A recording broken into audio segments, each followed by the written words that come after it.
Akar yang kuat. Ada dua orang tua yang hidup bertetangga. Keduanya sama-sama sudah pensiun. Yang satu, Marco, adalah pensiunan guru. Satunya lagi, Thomas, adalah pensiunan karyawan bank. Mereka berdua sama-sama memiliki kebun tanaman di belakang rumah. Marco biasanya hanya menyirami tanaman di kebunnya dengan sedikit air. Sementara Thomas akan menyirami tanamannya dengan air yang sangat banyak. Terlihat jelas sekali bedanya.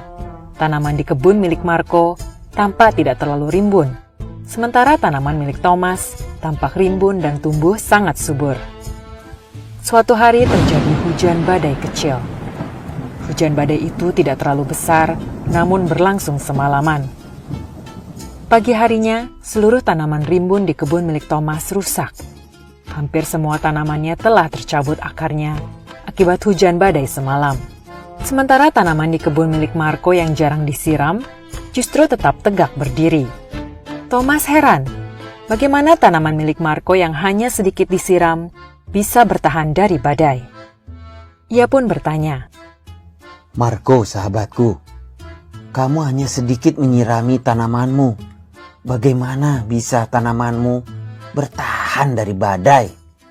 Marco menjawab, "Justru kawan, tepat karena itulah tanaman saya mampu bertahan dari hujan badai.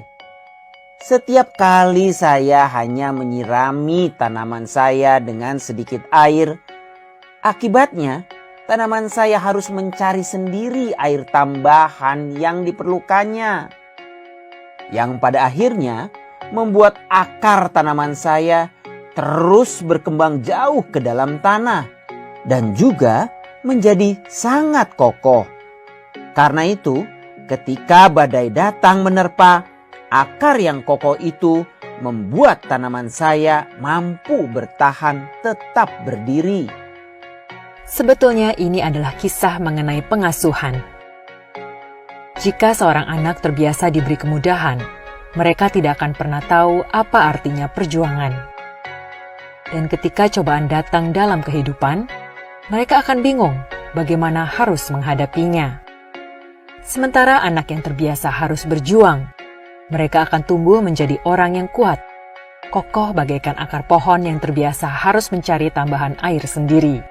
Dan ketika cobaan datang dalam kehidupan, mereka sudah siap untuk menghadapinya. Ajari mereka cara berjalan, namun biarkan mereka menapaki jalannya sendiri.